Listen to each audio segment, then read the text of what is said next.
శివాయ. ఓం నమో నారాయణాయ.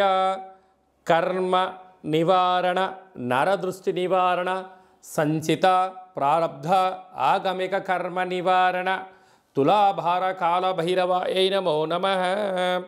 ఓం దిగంబరాయ విద్మహే గజవాహనాయ ధీమహి తన్నో కపాలకాల భైరవ ప్రచోదయాత్. ఓం ఇంద్రాణీ శక్తి దేవ్యై నమోస్తుతే. హరి ఓం. మా ఛానల్కి స్వాగతం. చూస్తున్న వీక్షకులకు, ప్రేక్షకులకు, ప్రియ కాళ భైరవ భగవద్బంధులకి స్వాగతం పలుకుతూ మమ్మల్ని ఎంతగానో ఆదరిస్తూ ఉండబడినటువంటి ప్రియ సోదర సోదరీమణులకు అందరిపైనను, సనాతన ధర్మ సంరక్షకులకు, జ్యోతిష్య అభిమానులకు అందరికీ కూడా స్వాగతం పలుకుతూ, ఆదివారం అమావాస్య పుష్యమి నక్షత్ర సందర్భంగా అందరికీ నిండు నూరేళ్ల ఆయురారోగ్యాలను ప్రసాదించాలని శ్రీ కాళీ సమేత కాళభైరవ స్వామిని వేడుకుందాం.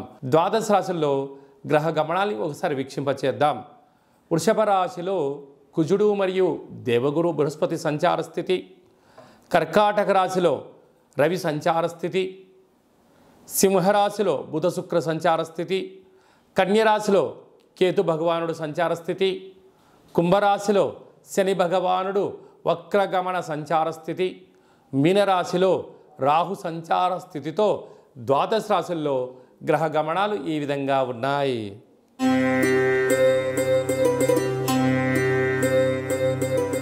కన్యరాశి వారు ఆదివారం అమావాస్య పుష్యమి నక్షత్ర సందర్భంగా కాళ అమావాస్య రోజున, కాళాష్టమి రోజున ఎలాంటి విధులను పాటించాలి, 6వ స్థానంలో శని భగవానుడు వక్రగమనంలో ఉన్నప్పుడు ఎలాంటి దోషాలు ఉంటాయో ఈ వీడియోలో సవివరంగా సంపూర్ణంగా తెలుసుకుందాం. కన్యరాశిలో ఏ నక్షత్రాలు వస్తాయనగా ఉత్తరా నక్షత్రంలోని 2, 3, 4 పాదాలు, హస్తా నక్షత్రంలోని 4 పాదాలు, చిత్తా నక్షత్రంలోని 1, 2 పాదములు కలిపితే కన్యరాశి. చాలామందికి పుట్టినటువంటి కాల సమయంలో డేటా బర్త్లో లేనటువంటి కారణం వలన పేరు యొక్క మొదటి అక్షరాన్ని అనుసరిస్తూ రాశిని తెలుసుకునే ప్రయత్నం చేద్దాం. టో, పా, పీ, పు, షా, అణ, ఠ, పే, పో అక్షరాల వారందరూ కూడా కన్యరాశి జాతకులే. కన్యరాశి యొక్క అధిపతి బుధ భగవానుడు. వీరికి రాశిలోనే కేతు సంచార స్థితి ఉండడం, 6వ స్థానంలో శని భగవానుడు కుంభరాశిలో వక్రగమన ప్రయాణం అవ్వడం వలన విశేషంగా రుణ సమస్యలు, రోగ సమస్యలు, శత్రు సమస్యలు పొంచి ఉండినను నూతనంగా వివాహమైన దంపతులకు పుత్ర పుత్రిక సంతాన యోగము, తల్లిదండ్రుల నుంచి ఆస్తులు చరాస్తులు, మీరు ఎదుగుదలకు మీ తల్లిదండ్రుల నుంచి, బంధువుల నుండి, మిత్రుల నుంచి అనేక రకాలమైనటువంటి ధన సంపద మీ సొంతం కాబోతుందని చెప్పి గమనించాలి. ప్రేమికుల మధ్య చాలా సయుద్ధ అవసరం. అన్నదమ్ములతో, అక్కా చెల్లెలతో వీలైనంత వరకు సత్ప్రవర్తన కలిగి ఉండడం యోగదాయకం అని చెప్పి గమనించగలగాలి. అలాగనే భాగ్యస్థానంలో కుజగురు సంచార స్థితి ఉండడం వలన వీలైనంత వరకు భార్యతో కానీ, భర్తతో కానీ పార్ట్నర్షిప్ వ్యవహార కార్యక్రమాలు చేసే వారందరితో కూడా ఎంతో సమన్వయం అవసరం. ఎదుటి వ్యక్తులు ఏదైనా చెప్తూ ఉంటే వినే ప్రయత్నం చేయండి, తెలుసుకునే ప్రయత్నం చేయండి. తొందరపాటు నిర్ణయాలకు ఇది సరైన సమయం కాదు అని చెప్పి మీరు గమనించగలగాలి.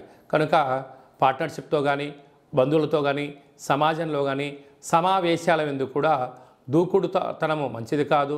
తొందరపాటు నిర్ణయం సమయం. భగవంతుడు మీకు ఏది ఇవ్వాలో అది ఇవ్వడం జరుగుతుంది.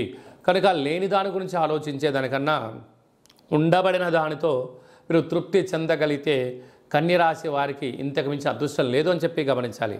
కనుక తెల్ల జిల్లేడు వృక్షం దగ్గర దీపం పెట్టడం, తెల్ల జిల్లేడు యొక్క వృక్షాన్ని వేరు తెచ్చి సింధూరాన్ని పూసి పూజా మందిరంలో ఉంచుకొని తాంత్రిక శ్రీ లక్ష్మీ వరసిద్ధి మహాగణపతి స్వామి యొక్క పూజను చేసుకోవడం, కాళభైరవ స్వామి యొక్క పూజలో పాల్గొనడం వలన కష్టాలన్నీ తొలగిపోయి ఐశ్వర్యం, ఆనందం మీ సొంతం అవుతుందని చెప్పి గమనించాలి.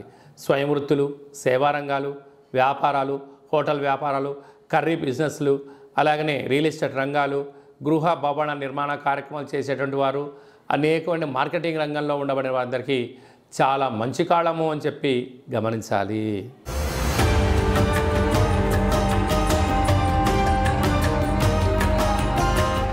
కంచు మోగినట్టు కనకమ్ము మోగదు గదరా సుమతి అని చెప్పి మనకు సుమతి శతకంలో చెప్పడం జరుగుతుంటుంది.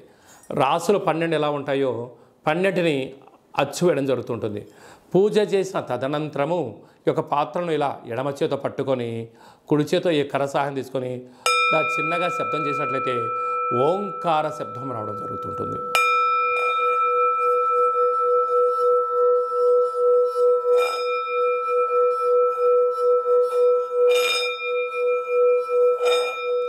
ఈ ఒక ఓంకార శబ్దం ధ్వని వలన మానవుని యొక్క శరీరంలో చక్రాలు వికసింపచేయడం, ఇంట్లో ఉండబడిన దరిద్ర దేవత బయటికి వెళ్ళడం, గ్రామంలో సంచరించేటువంటి మహాలక్ష్మి దేవత గళ్ళు గళ్ళుమంటూ మన ఇంటికి రావడం, మన ఇంట్లో అమ్మవారు కూర్చోవడం వలన సకల ఐశ్వర్యానికి సకల ఆనందానికి అపార కుబేర సంపన్నులు అవుతారని చెప్పి గమనించాలి.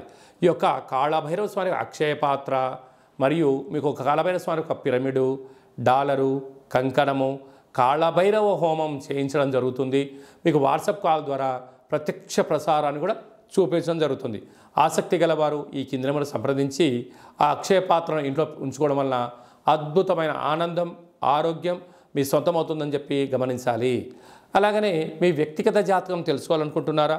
మీ పుట్టినటువంటి కాల సమయంలో మీకు తల్లిదండ్రులు పెట్టిన పేరు, డేటు, నెల, సంవత్సరం, సమయం వ్రాసి పంపించినట్లయితే 100 సంవత్సరాల జాతకాన్ని వ్రాసి సవివరంగా పంపించడం జరుగుతుంది. మీరు పుట్టినప్పుడు గ్రహ గమనాలు ఎలా ఉన్నాయి, ప్రస్తుతం ఎలా ఉంటున్నాయి, రాబోయే కాలంలో ఎలా ఉండబోతున్నాయో సవివరంగా సంపూర్ణంగా తెలియజేయడం జరుగుతుంటుంది. అలాగనే చాలామందికి పుట్టినటువంటి కాల సమయంలో డేటా బర్త్లు లేనటువంటి వారందరికీ మీ పేరు యొక్క మొదటి అక్షరాన్ని అనుసరిస్తూ రాసి తెలియచేస్తూ ప్రస్తుత కాలమాన ప్రకారంగా గ్రహ గమనాలు ఎలా ఉన్నాయి, భవిష్యత్తులో ఎలా ఉండబోతున్నాయో అనేటువంటి విషయాన్ని తెలియచేస్తూ రమణ శాస్త్రం ద్వారా అనగా గవ్వల ద్వారా భూత భవిష్యత్ వర్తమానాన్ని తెలియజేయడం జరుగుతుంది గవ్వల ద్వారా. కనుక డేటా బర్త్లు లేనటువంటి వారికి గవ్వల ద్వారా జ్యోతిష్యాన్ని చెప్పడం జరుగుతుంది. కనుక మన వ్యక్తిగత జాతకాన్ని తెలుసుకుందాం, గ్రహాలలో ఉండబడిన దోషాలను తెలుసుకుందాం, తినేటువంటి ఆహారాల్లో, వేసుకునే వస్త్రాల్లో, చేసే పనుల్లో స్వల్పమైన మార్పులు చేసుకుందాం. అద్భుతమైన ఆనందకరమైన ఆరోగ్యకరమైన కుబేర సంపన్నమైన జీవితానికి స్వాగతం పలుకుతాం. కనుక ఆసక్తి గలవారు ఈ కింద మనం సంప్రదించి అపాయింట్మెంట్ తీసుకొని సంప్రదించగలరు. అలాగనే మీ అబ్బాయికి కానీ అమ్మాయికి కానీ ఎంత ప్రయత్నం చేసినా వివాహం అవ్వడం లేదా? ఎందుకు వివాహం అవ్వడం లేదు? జాతకంలో ఎలాంటి దోషాలు ఉన్నాయి, వివాహం ఎప్పుడవుతుంది, ఎలాంటి అబ్బాయితో అమ్మాయితో కలపడం వలన వీరి యొక్క గణగుణాలు బాగుంటాయో తెలుసుకోవడం జరుగుతుంటుంది. కనుక జాతకాన్ని తెలుసుకుందాం, మంచి వివాహ సంబంధం తెచ్చుకుందాం, భావితరాల్లో మంచి ఆనందకరం జీవితం పొందుదాం. కనుక వచ్చేటువంటి జాతకాన్ని వధువరుల యొక్క పాదాలు, గుణాలు, సంతాన యోగము, అలాగే విదేశీయాన యోగము, ఎలాంటి యోగాలు ఉన్నాయో కూడా తెలుసుకుందాం. అలాగే మీ అబ్బాయి కానీ అమ్మాయికి కానీ చిన్నపిల్లలు పుట్టినట్లయితే ఏ మాసంలో పుట్టితే ఎలాంటి పేర్లు పెట్టుకోవాలి, నక్షత్రంలో ఉన్న విశిష్టత ఎంతో కూడా తెలియజేయడం జరుగుతుంటుంది. ఈ యొక్క మాసంలో పుట్టినట్టు రోజు వారందరికీ కూడా, అలాగే వివాహ వార్షికోత్సవం చేసుకుంటున్న వారందరికీ కూడా మన యొక్క దేవాలయంలో ప్రత్యేకంగా కాళభైరవ హోమం చేయించడం జరుగుతుంటుంది. అలాగనే ప్రసాదం కూడా మీకు పంపించడం జరుగుతుంది. మనమందరము కూడా కలియుగ కాలంలో కాళభైరవ స్వామికి స్మరణ చేద్దాం, కష్టాలకు స్వస్తి పలుకుదాం, ఐశ్వర్యానికి స్వాగతం పలుకుతాం.